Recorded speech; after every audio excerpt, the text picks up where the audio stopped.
December 18, 1944.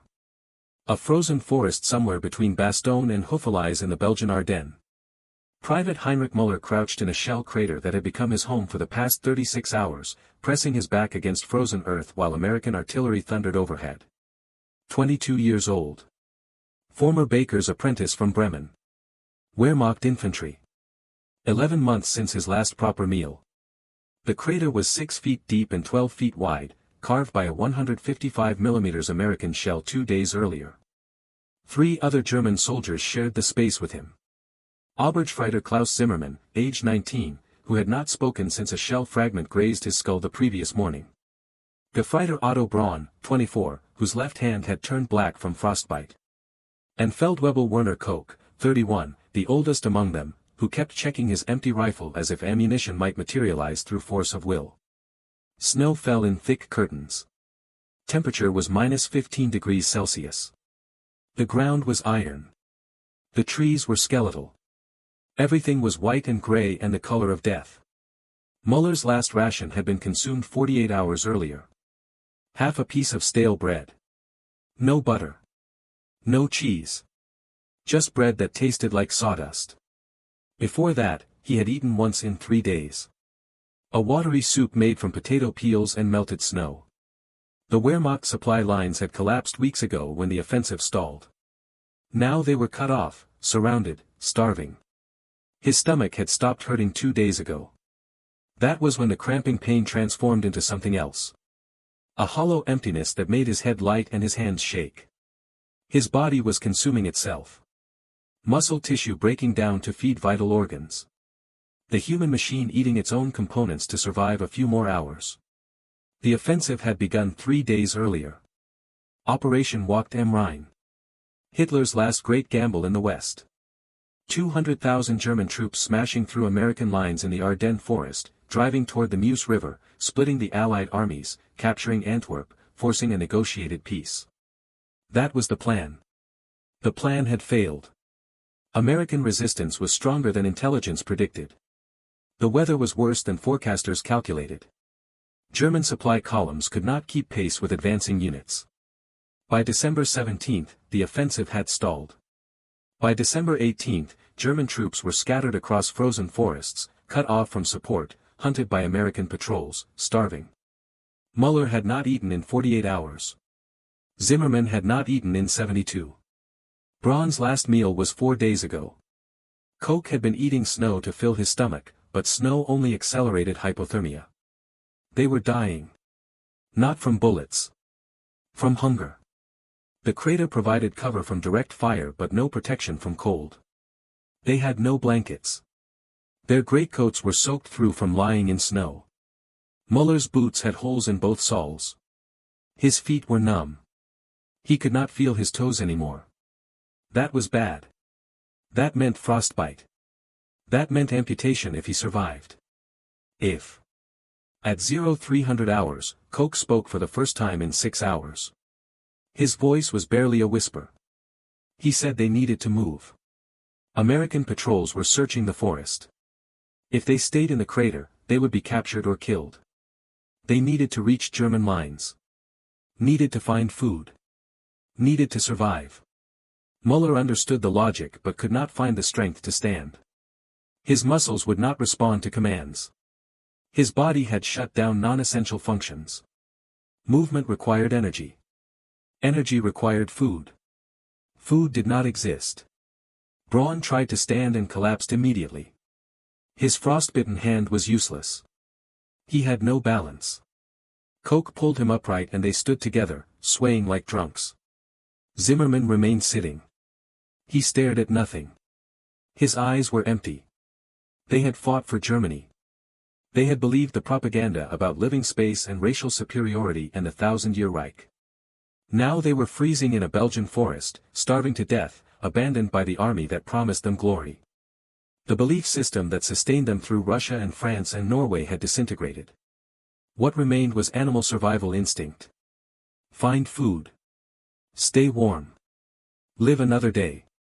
At 0315, Koch made the decision. They would leave Zimmermann in the crater. He was too far gone. Moving him would slow them down. Would get everyone killed. Zimmerman did not protest. He watched them climb out of the crater with those empty eyes and said nothing. The forest was silent except for distant artillery. The trees cast skeletal shadows across snow. Visibility was 30 meters. They moved slowly, staying low, supporting each other. Koch led. Braun followed. Muller came last, turning every few steps to scan their rear, watching for American patrols.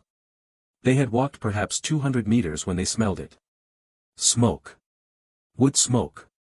Cooking smoke. Food smoke. The smell triggered something primitive in Muller's brain. His mouth flooded with saliva. His stomach cramped. His body demanded food with desperate urgency. Koch held up his fist. Everyone stopped. They crouched in the snow and stared toward the smoke source. Through the trees, perhaps 80 meters ahead, they saw light. A fire. A small campfire in a clearing. And around that fire, shapes. Human shapes. American shapes.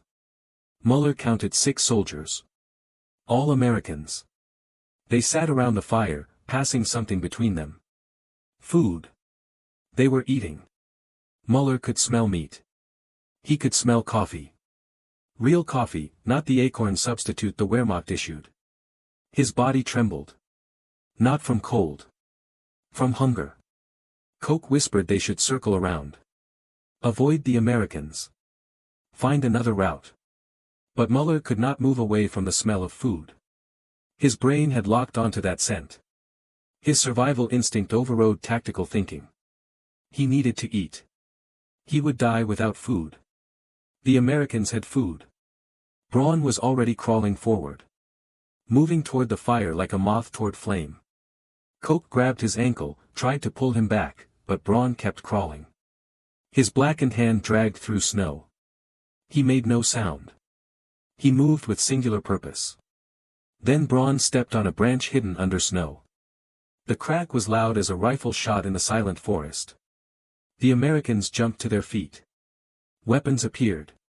They scanned the tree line. Someone shouted. Flashlight beams swept through darkness. Koch pressed himself flat. Muller did the same. But Braun stood up. He raised his hands above his head. His frostbitten hand hung at an unnatural angle. He walked toward the Americans. Toward the fire. Toward the food. The Americans shouted at him in English. Muller understood enough to know they were ordering Braun to stop. But Braun kept walking. Kept moving toward the smell of food. An American soldier raised his rifle. Aimed at Braun's chest. His finger was on the trigger. Then another American soldier stepped forward. Tall. Thin. Young face. He said something Muller did not understand. He lowered the first soldier's rifle. He walked toward Braun. Stopped 5 feet away. Looked at Braun's frostbitten hand. At his hollow cheeks. At his skeletal frame wrapped in a torn greatcoat. The American reached into his jacket. Pulled out something wrapped in paper. Unwrapped it slowly. It was bread. A piece of bread with something dark on it. Jam. Or maybe chocolate. Muller could not tell from 80 meters away. But he saw the American break the bread in half. Saw him extend one half toward Braun. Braun stared at the offered food. His hand trembled as he reached out. He took the bread. Held it carefully. As if it might disappear. As if this might be a dream. He brought it to his mouth. Bit down. Chewed slowly. His eyes closed. Tears rolled down his face. The American soldier stood watching Braun eat. His breath made clouds in the cold air. Behind him, the other 5 Americans remained tense, weapons ready, uncertain what was happening. But the tall soldier did not move. He waited until Braun swallowed the last crumb. Then he spoke. His voice was quiet but carried through the frozen forest. He said something in English. Muller caught only fragments. Come. Warm. Fire. He gestured toward the campfire. Toward warmth. Toward more food. Braun looked back at the tree line. At the darkness where Koch and Muller were hidden. His expression asked a question without words. Koch remained frozen in place. This was impossible. Americans did not feed German soldiers. This was a trap. It had to be. But Muller was already standing. His body moved without conscious decision. Hunger overrode training. Overrode orders. Overrode fear. He walked forward with hands raised, stumbling through snow, keeping his eyes on the American soldier and the campfire beyond. Koch followed. They had no choice. The 6 Americans watched them approach. One soldier kept his M1 carbine pointed at Muller's chest. Another had a Thompson submachine gun. But the tall soldier who had given Braun bread waved them closer. He said something to his companions. His tone was calm. Reasoning with them. Explaining something. One American argued back. Angry voice. Pointing at the Germans. Pointing at the forest. But the tall soldier shook his head. Kept talking. Kept insisting. Finally, the angry soldier lowered his weapon. Stepped aside. Grudging acceptance. When Muller reached the fire, the heat hit him like a physical force. His frozen body absorbed warmth desperately. His hands ached as circulation returned. His feet throbbed. He swayed on his feet, and the tall American reached out to steady him. Up close, Muller could see the American was barely older than himself. Maybe 23. Maybe 24. His uniform was cleaner than any German uniform Muller had seen in months. He had a corporal's stripes on his sleeve. His name was stenciled on his jacket, Thompson. Corporal Thompson reached into a canvas bag beside the fire. Pulled out 3 tin cans. Opened them with a knife. The smell that emerged made Muller's knees buckle. Meat. Real meat in gravy. He could see chunks of beef. Could see vegetables. This was American sea rations. Food German soldiers had heard about but never believed existed. Hot food in tin cans that needed only warming. Thompson placed the cans near the fire to heat. He gestured for the Germans to sit. Koch sat carefully, keeping distance between himself and the Americans. Braun dropped heavily, holding his blackened hand close to his body. Muller sat and stared at the heating cans. His entire consciousness focused on those 3 containers. One American soldier spoke. African American. Private according to his rank. He asked a question in English. Thompson translated into broken German. The American wanted to know how long since they had eaten. Koch answered. His voice was hoarse. 3 Tage. 4 days for Braun. 2 days for Muller. The Americans exchanged glances. Thompson nodded slowly. He understood. He reached into the bag again. Pulled out more cans. More food. Enough for all 3 Germans.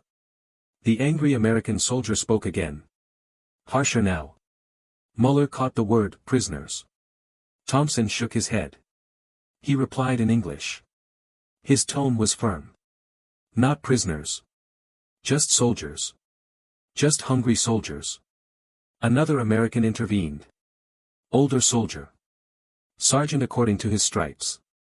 He asked Thompson something. Thompson answered at length. Explaining. Justifying. The sergeant listened. Looked at the 3 Germans. Looked at Braun's frostbitten hand. At Zimmermann's hollow eyes. At Muller's torn boots. He sighed. He said something brief. Agreement. Thompson retrieved the heated cans from the fire. He handed one to each German. The metal was hot. Muller did not care. He raised the can to his lips and drank the gravy. The taste exploded in his mouth. Salt. Fat. Protein. His stomach cramped violently. He forced himself to slow down. To eat carefully. Starvation had shrunk his stomach. Too much food too fast would make him sick. Koch ate with mechanical precision. Small bites. Slow chewing. Military discipline controlling hunger. Braun ate with tears streaming down his face. He used his good hand to scrape every particle of food from the can. When it was empty, he licked it clean. The Americans watched this in silence. Some with pity. Some with disgust. One looked away. But Thompson kept his eyes on the Germans. His expression was complicated. Not quite sympathy. Not quite contempt. Something in between. Recognition maybe. Recognition that they were all just young men freezing in a Belgian forest, following orders from old men in warm offices, killing each other for reasons that made less sense with every passing day. After the food came coffee. Real coffee from an American percolator that bubbled over the fire. Thompson poured tin cups full and passed them to the Germans. The coffee was black, bitter, perfect. Muller wrapped his hands around the cup and felt heat penetrate his frozen fingers. He sipped slowly. The caffeine hit his system like electricity. For perhaps 10 minutes, nobody spoke. The only sounds were crackling fire and distant artillery. The Germans ate and drank. The Americans watched and waited. The war continued around them. Men died in the darkness. But in this small clearing, for this brief moment, the war paused. Then Koch spoke. His German was formal. Careful. He thanked Thompson for the food. For the fire. For mercy. He asked what would happen next. Would they be taken prisoner? Thompson's German was limited but functional. He explained the situation.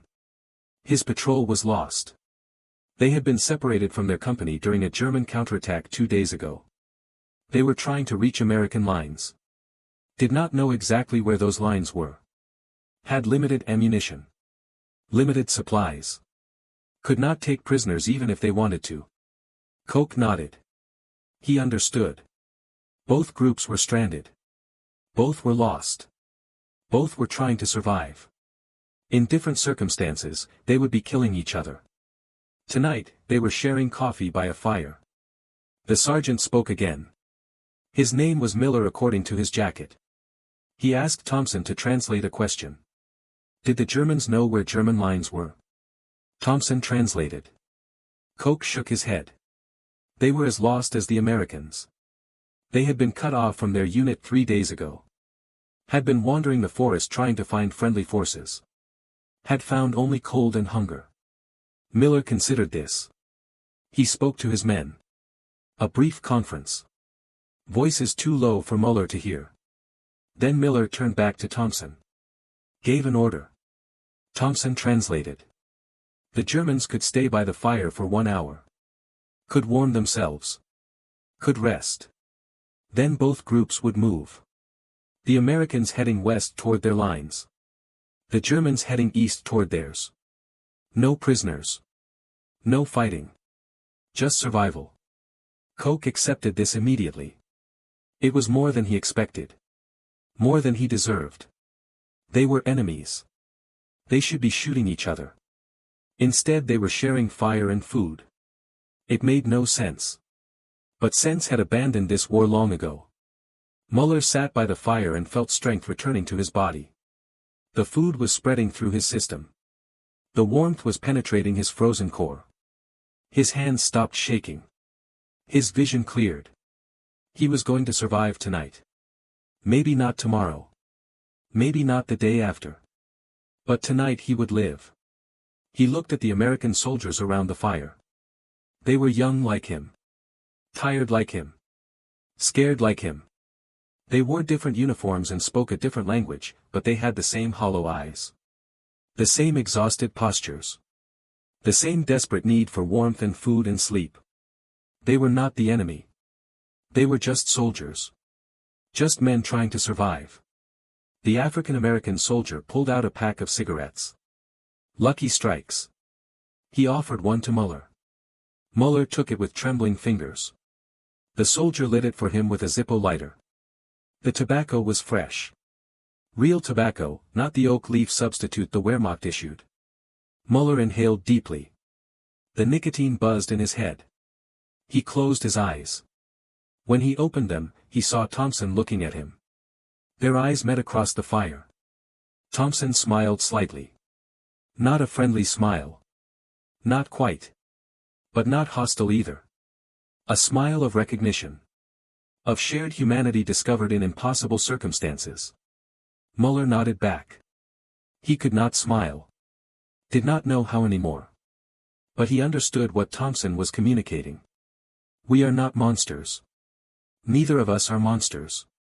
We are just what war made us. At 0415 hours, movement in the darkness beyond the firelight. Everyone tensed. Weapons appeared. The Americans spread out, forming a defensive perimeter.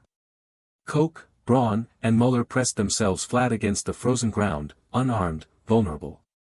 The moment of peace evaporated instantly. A figure stumbled into the clearing. German uniform. Feldwebel Koch recognized him immediately. Zimmermann. The soldier they had left in the shell crater. He had followed them. Somehow found the strength to crawl through the forest. He collapsed 10 feet from the fire. 2 American soldiers approached with weapons raised. Thompson shouted orders. Hands visible. No sudden movements. But Zimmermann was beyond understanding commands. He lay in the snow breathing in harsh gasps. His face was blue. Hypothermia. Advanced stage. Without treatment, he would be dead in minutes. Thompson knelt beside Zimmermann. Felt his neck for a pulse. Looked at Sergeant Miller and shook his head. Miller cursed. He ordered 2 soldiers to bring Zimmermann to the fire. They dragged him close to the flames. Stripped off his frozen greatcoat. Wrapped him in American blankets pulled from rucksacks. Started rubbing his extremities to restore circulation. Muller watched this with disbelief. These Americans were saving a German soldier's life. A man who hours ago might have been shooting at them. Who tomorrow might shoot at them again. It made no tactical sense. It violated every rule of warfare. But they did it anyway. Thompson forced hot coffee between Zimmermann's lips. Most of it spilled but some went down. Zimmermann's eyes flickered. Consciousness returning. He saw American uniforms surrounding him and tried to pull away. Thompson held him firmly. Spoke in broken German. Ruhig. Be calm. Safe. You are safe. Zimmermann's eyes found Koch. Then Muller. Then Braun. Recognition. Understanding. He stopped struggling. Let the Americans work on him. The warmth and coffee and friction slowly brought him back from the edge. His color improved. His breathing steadied. After 10 minutes, he could sit up. After 20, he could speak. Sergeant Miller pulled Thompson aside. They spoke in low voices. Muller could not hear the words but understood the tone. This changed things. For German soldiers now. Too many to ignore. Too many to trust. The situation was becoming dangerous. The angry American soldier from earlier spoke up. Louder now. Insistent. Muller caught the word prisoners again. And officer. They should take the Germans prisoner. March them to American lines. That was protocol. That was procedure. That was what the book said to do. Thompson argued back. He gestured at the Germans. At their condition. At Braun's frostbitten hand. At Zimmermann's near-death state. They could barely walk. Could not march anywhere. Taking them prisoner meant slowing down the patrol. Meant sharing rations. Meant risking American lives for German soldiers who might not survive the night anyway.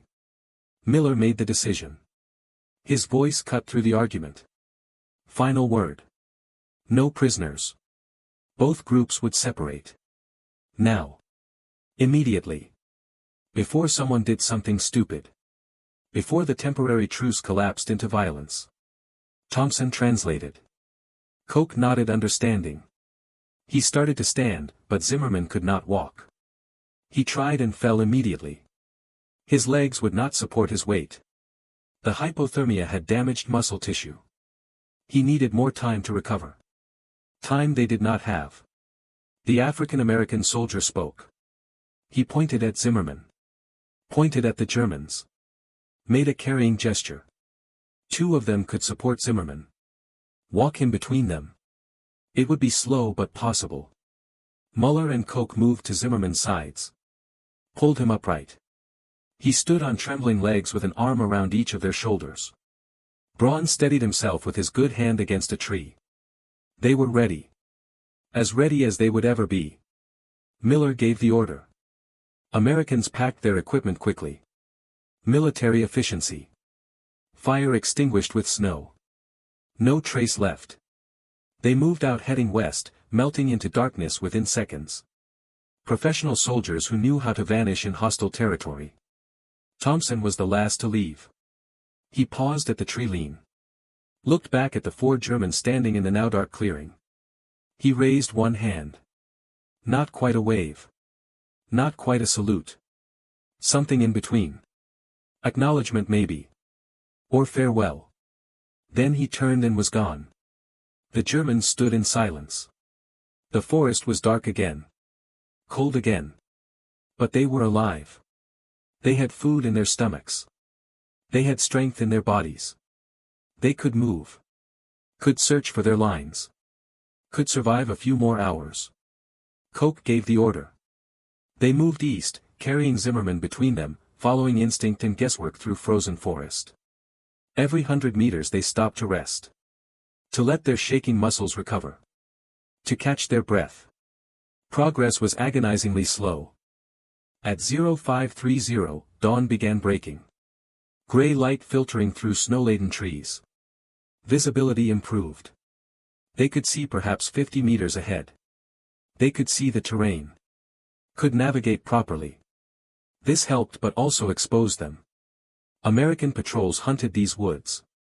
Being visible meant being vulnerable. They walked through a landscape of devastation. Shell craters everywhere. Trees reduced to splintered stumps. Abandoned equipment scattered like toys. A destroyed Sherman tank, its turret blown 20 feet away. The frozen corpse of an American soldier half buried in snow, his face peaceful, as if sleeping. The evidence of battle surrounded them. Reminded them this temporary peace was artificial. Fragile. Doomed. At 0615, they heard German voices. Real voices, not imagination. Koch called out. Identified himself. Unit designation. Personal identification number. The voices responded. Friendly forces. They were 20 meters from a German defensive position. A foxhole line manned by survivors from Koch's original company. The company had been destroyed. Of 120 soldiers who started the offensive, 38 remained. They held a section of forest 200 meters long. Had almost no ammunition. Had not been resupplied in 3 days. Were preparing to surrender if American forces attacked. The officer in command was a lieutenant who looked 16 years old. He welcomed Koch's group without enthusiasm. For more mouths to feed with no food. For more soldiers with no ammunition. They added nothing to defensive capability. But they were German soldiers. They belonged here. This was their place now. In this frozen forest with this defeated unit waiting for the inevitable American assault. The brief interlude with Thompson's patrol was over. The memory of shared fire and coffee felt like a dream. Something that happened to someone else. In another life. In another war. Muller found a foxhole and sat down. His muscles ached. His wounds throbbed. But he was alive. He touched his pocket where the American cigarette the soldier had given him was tucked away. Still there. Physical proof the encounter had been real. Over the following days, the German position held. American forces did not attack. They were advancing elsewhere, cutting off German escape routes, surrounding pockets of resistance, crushing Hitler's last offensive systematically. The Ardennes offensive collapsed. By Christmas, it was over. By January, German forces were in full retreat. Koch's group did not surrender. They slipped through American lines during a snowstorm on December 23, walked 40 kilometers to reach German territory. Lost Braun to gangrene when his frostbitten hand turned septic. Lost Zimmermann to pneumonia in a field hospital. But Koch and Muller survived. They were reassigned to new units. Sent to defend the Rhine. The war ground on. Muller never saw Corporal Thompson again. Never knew if the American soldier survived the war. Never knew if Thompson remembered that night in the forest. The night he gave bread to a starving enemy. The night he chose humanity over hate. But Muller remembered. For the rest of his life, he remembered. The war taught him to kill. Thompson taught him something different. That even in the darkest circumstances, even between enemies who should hate each other, humanity could survive. Not always. Not even often. But sometimes.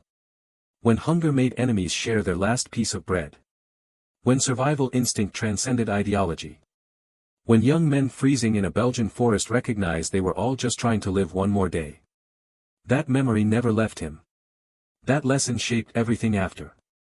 When peace came and Germany rebuilt and the world tried to forget what happened in those frozen forests, Muller carried that night with him. A secret knowledge. A private truth. That war makes monsters of men. But sometimes, briefly, it also reveals what remains human beneath the uniforms and flags and orders. April 12, 1979. A restaurant in Columbus, Ohio. Heinrich Muller, age 57, sat across from a man he had not seen in 35 years. Corporal Richard Thompson, retired, age 61, looking older than his years, with a cane leaning against his chair and a Purple Heart pin on his jacket lapel. The meeting had taken 3 years to arrange. Muller had immigrated to America in 1956, worked as a baker in Cleveland, built a quiet life far from Germany and the war. He had spent decades wondering if Thompson survived. Had tried to find him through veteran organizations without success. Then in 1976, a chance encounter. A newspaper article about a veteran reunion in Ohio. A photograph. A face he recognized instantly despite 30 years and considerable aging. Thompson remembered the night in the forest. Remembered the 4 German soldiers stumbling into his patrol's campfire. Remembered the decision to share food rather than take prisoners. He said he thought about it often. Wondered if he had done the right thing. If those German soldiers he fed went on to kill other Americans. If his mercy had cost American lives. Muller told him what happened after. The return to German lines. The continued fighting. The retreat. The surrender in May 1945. He said he never killed another American soldier after that night. Could not bring himself to pull the trigger when he had American soldiers in his sights during the Rhine defensive battles. He fired over their heads. Wasted ammunition. Put his own life at risk by not shooting when he should have. But something fundamental had broken inside him that night by the fire. He could not kill men who might share their last piece of bread with a starving enemy.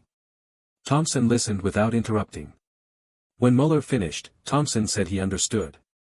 He had experienced something similar.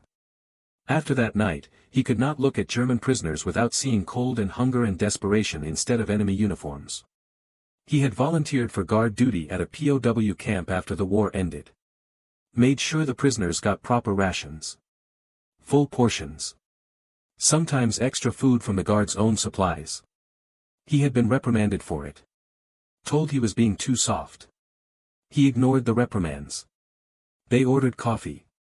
Sat in silence for several minutes. 2 old men who had been young men in a frozen forest when the world was tearing itself apart. Who had made a choice that violated every rule of warfare. Who had discovered that humanity was more stubborn than ideology. More persistent than propaganda. More powerful than hate. Muller asked the question that had haunted him for 35 years. Why did you share your food? Why did you risk your men to feed enemy soldiers? Thompson thought carefully before answering. He said he did not know initially. It was instinct more than decision. He saw Braun walking toward the fire with that frostbitten hand and hollow eyes. Saw a starving man who would die without help. His training said shoot the enemy. His conscience said feed the hungry. His conscience won. But Thompson said there was more to it. He remembered his own father. A sharecropper in Mississippi who sometimes went hungry so his children could eat. Who understood starvation not as abstract concept but as lived reality.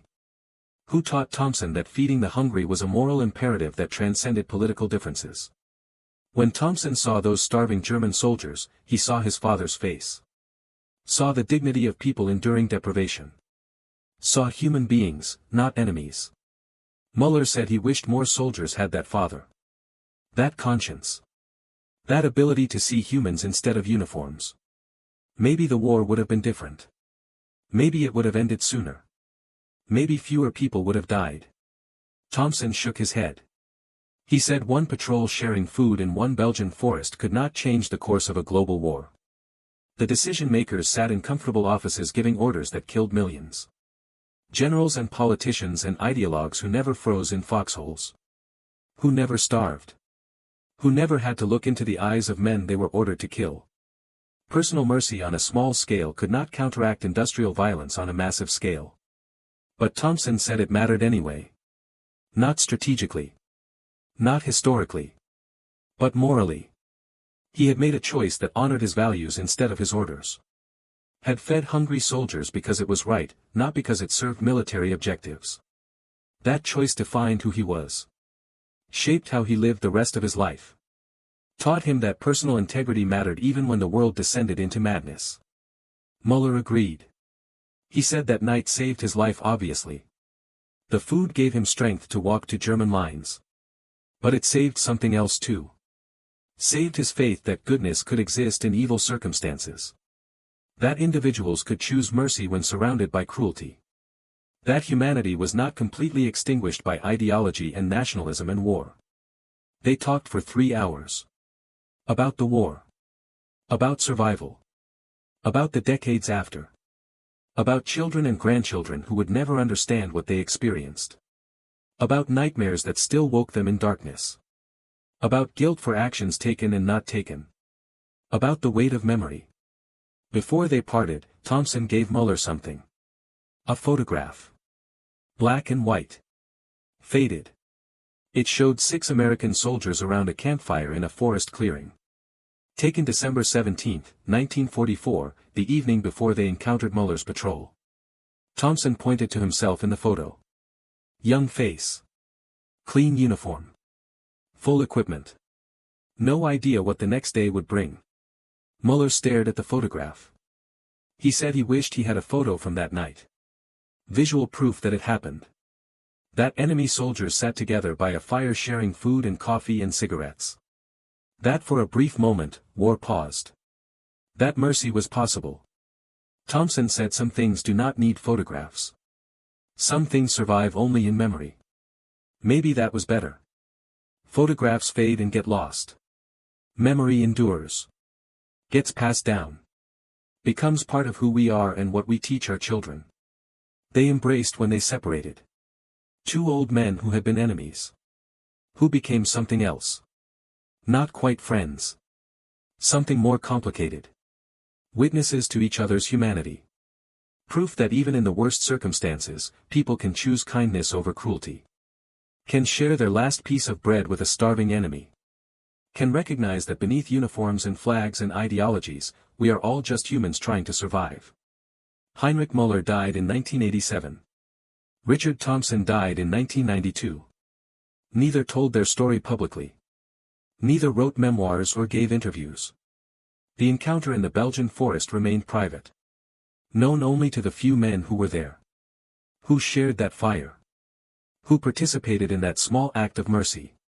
But the lesson they learned spread quietly. Through families. Through conversations.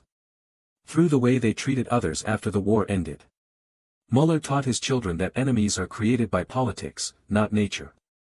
That humans have more in common than propaganda admits. That feeding the hungry is always right, regardless of uniforms. Thompson taught his grandchildren that conscience matters more than orders. That individual choices define character. That small acts of decency persist long after empires collapse.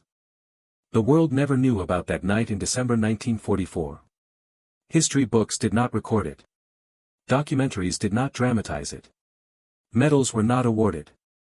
It was too small. Too insignificant.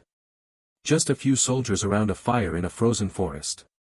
Just starving men receiving food from enemies who chose mercy over murder. But significance is not measured only by scale. Sometimes the smallest actions carry the deepest meaning. Sometimes a piece of shared bread teaches more about human nature than entire libraries of military strategy. Sometimes mercy between enemies matters more than victories on battlefields. The Ardennes offensive killed 90,000 people. Soldiers and civilians. Americans, Germans, Belgians.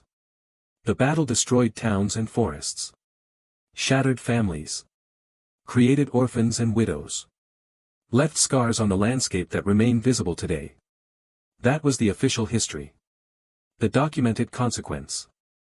But in one small clearing, for one brief hour, different rules applied. Human rules. Survival rules. The rules that govern people when ideology and propaganda and nationalism are stripped away. When all that remains is cold and hunger and the desperate need for warmth. That night proved something important. That war does not make monsters inevitable. That circumstances do not determine choices. That individuals retain agency even in systems designed to eliminate personal judgment. That feeding the hungry is always possible, always moral, always necessary. Richard Thompson gave Heinrich Müller more than bread that night. He gave him proof that humanity survives. That goodness persists. That even between enemies ordered to kill each other, recognition of shared humanity is possible. That is the legacy. Not documented in archives or commemorated in monuments. But passed down through memories. Through stories told quietly. Through lessons taught to children and grandchildren. The war ended 79 years ago. Everyone who participated is dead now. The soldiers who froze in Belgian forests. The commanders who gave orders. The politicians who started conflicts. All gone. But the truth they demonstrated remains. That when hunger made enemies share their last piece of bread, they discovered something more fundamental than nationalism. More enduring than ideology. More powerful than hate. They discovered that we are all just humans trying to survive. That our common needs unite us more than our assigned identities divide us. That mercy is always possible. That kindness costs nothing but means everything. That a piece of bread given to a starving enemy is not weakness. It is the strongest affirmation of human dignity possible. That lesson does not depend on who won the war. Does not require vindication through military victory. Does not need official recognition or historical documentation. It exists independently. Self-evidently. A truth discovered in frozen forests by young men who briefly stopped killing each other and started being human instead. And that truth endures. In quiet memories. In private conversations. In the way survivors treated others after the war. In lessons passed down through generations. The world may never know the names. May never commemorate the moment. May never understand the significance. But the legacy survives anyway. Because some truths do not require monuments. Some lessons do not need official validation. Some moments matter precisely because they were small and private and human. When hunger made enemies share their last piece of bread, they proved that mercy transcends ideology. That humanity survives horror. That individual choices matter. That we are capable of goodness even in evil circumstances. That is what remains. After all the killing and destruction and waste. After the governments collapsed and borders changed and systems failed. After everything official and documented and commemorated fades into history. What remains is the memory of a few soldiers around a fire, sharing food, choosing mercy, proving that humanity endures. And perhaps that is enough. Perhaps that is everything.